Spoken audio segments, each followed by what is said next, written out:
হযরত মুহাম্মদ সাল্লাল্লাহু আলাইহি ওয়াসাল্লাম রোজা রাখার নিয়ম সম্পর্কে বিস্তারিতভাবে শিক্ষা দিয়েছিলেন। তিনি বলেছেন, সুবহে সাদিকের আগে সেহরি খেতে হবে আর সূর্যাস্তের আগে ইফতার করতে হবে। তিনি ইচ্ছাকৃত মিথ্যা কথা বলা, গালি দেওয়া এবং অন্যায় কাজ করা থেকে বিরত থাকার নির্দেশ দিয়েছেন। রোজা রাখার সময় ইচ্ছাকৃত খাবার বা পানীয় গ্রহণ করলে রোজা ভেঙে যায়, তবে ভুলে গেলে বা অনিচ্ছাকৃত হলে রোজা বহাল থাকে। এছাড়া অসুস্থতা, সফর বা অন্য শারীরিক অসুবিধায় রোজা না রাখারও অনুমতি ছিল, তবে তা পরে কায়া করতে হবে। হযরত মুহাম্মদ সাল্লাল্লাহু আলাইহি ওয়াসাল্লাম আরও কোনো অনেক দিক নির্দেশনা দিয়েছিলেন, যেমন রোজার সময় নিয়মিত নামাজ পড়া, কোরআন তিলাওয়াত করা, ধৈর্য ও সহনশীলতা অর্জন করা আর গরিবদের প্রতি দয়ালু থাকা।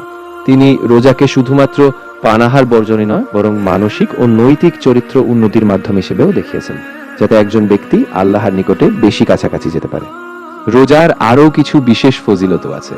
উদাহরণস্বরূপ, রোজাদারদের জন্য জান্নাতের দরজা খোলা থাকে, রোজা রাখার ফলে গুনাহ কমে যায়, আর রোজাদারের জন্য আল্লাহর রহমত ও বরকত বেশি হয়। রোজা ঈমান ও তাকওয়ার শিক্ষা দেয়, আর কিয়ামতের দিনে রোজার সওয়াব আলাদা ভাবে দেওয়া হবে। তারপর তিনি আরও বলেছেন যে রোজার সময় একজনের ধৈর্য, সহিষ্ণুতা এবং আত্মসংযম বৃদ্ধি পায়, যা তার জীবনকে আরও সুন্দর ও ভারসাম্যপূর্ণ করে তোলে। তিনি এও বলেছেন, রোজা শুধু খাবার বা পানীয় ত্যাগ নয়, বরং সব ধরনের খারাপ কাজ ও নেতিবাচক চিন্তা থেকে দূরে থাকার এক মহান মাধ্যম। তারপর হযরত মুহাম্মদ সাল্লাল্লাহু আলাইহি ওয়াসাল্লাম রোজার সময় দানশীলতা বাড়ানোর উপরও গুরুত্ব দিয়েছেন। তিনি বলেছিলেন, এই মাসে গরিব, অসহায় ও দরিদ্রদের সাথে সাহায্য করা অনেক সওয়াবের কাজ। তিনি বলেন, রমজানের শেষে ঈদের খুশিতে অংশগ্রহণের পাশাপাশি সামাজিক ও নৈতিক দিক থেকেও উন্নতি করার সুযোগ দিয়ে। তিনি আরও বলেছেন যে রোজাদারদের জন্য বিশেষ দোয়া ও ইবাদতের মাধ্যমে আল্লাহর রহমত লাভ করা যায়, আর রোজা শরীর ও মানসিক শক্তি দুটোই বৃদ্ধি করে।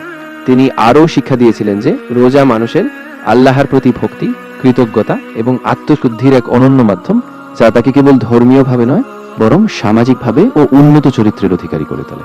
আসলে রোজার মাধ্যমে একজন তার দৈনন্দিন জীবনের প্রতি সচেতনতা বাড়ায়। সে বুঝতে শিখে যে তার সমস্ত কাজ আল্লাহর সন্তুষ্টির উদ্দেশ্যে হওয়া উচিত। রোজা রাখার ফলে সে কেবল খাবার থেকে বিরত থাকে না, বরং খারাপ কথা বলা, রাগ নিয়ন্ত্রণ আর অন্যায় কাজ থেকে নিজেকে বিরত রাখে। এই পুরো প্রক্রিয়াটাই তার চরিত্রে এক পজিটিভ পরিবর্তন আনে এবং তার আল্লাহর প্রতি ভালোবাসা, আনুগত্য আরও দৃঢ় হয়। রোজা রাখার মাধ্যমে আমরা শুধুমাত্র শরীরকে সংযত করি না, বরং আত্মার এক গভীর শুদ্ধি ঘটে। এটি আমাদের স্মরণ করিয়ে দেয় যে জীবনের উদ্দেশ্য শুধুমাত্র ভোগ বা আরাম নয়, বরং আল্লাহর সন্তুষ্টি, ধৈর্য এবং মানবতার সেবা। রোজা আমাদের শিক্ষা দেয় যে আত্মসংযম ও নৈতিকতা মানুষের জীবনে এক অনন্য শক্তি, যা আমাদের আল্লাহর পথে, সত্যির পথে এবং ন্যায়ের পথে এগিয়ে নিয়ে যায়। সাধারণত খেজুর দিয়ে ইফতার করতেন। যদি খেজুর না থাকতো, তবে তিনি পানি দিয়ে ইফতার করতেন।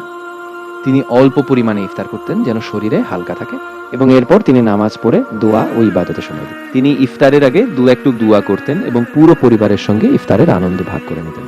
তার ইফতার ছিল খুব সহজ, কিন্তু তা গভীর অর্থবহ, কারণ তিনি দেখিয়েছিলেন যে ইফতার হতে পারে একদম সাধারণ, কিন্তু আল্লাহর প্রতি কৃতজ্ঞতা ও সংযমের মাধ্যমে তাই সবচেয়ে মূল্যবান হবে। তিনি ইফতারের পর অতিরিক্ত কাজকর্ম থেকে বিরত থাকতেন, বেশি করে কোরআন তিলাওয়াত করতেন, আর রাতের নামাজ, বিশেষ করে তাহাজ্জুদ নামাজ নিয়মিত আদায় করতেন। এই সব কিছুই তাকে ইবাদতে ও আত্মিক উন্নতির দিকে আরো এগিয়ে নিয়ে যেত। তিনি আরো বলেছেন যে রোজার সময় একটি বিশেষ অনুভূতি আসে, যেখানে একদিকে ব্যক্তি আল্লাহর সঙ্গে তার সম্পর্ককে গভীর করেন, আর অন্যদিকে দুনিয়ার সাধারণ বিষয়ে তার আগ্রহ কমে যায়। এই শান্তি, এই সংযম আমাদের মনে একটি স্থিরতা এবং আল্লাহর রহমতের প্রতি নির্ভরতার অনুভূতি তৈরি করে, যা আমাদের সারা জীবনের পথ চলাকেও আলোকিত। এবং তিনি বলেন, সেহরিতে বরং খেজুর, পানি আর হালকা খাবার গ্রহণ করতে যেন শরীরে শক্তি থাকে।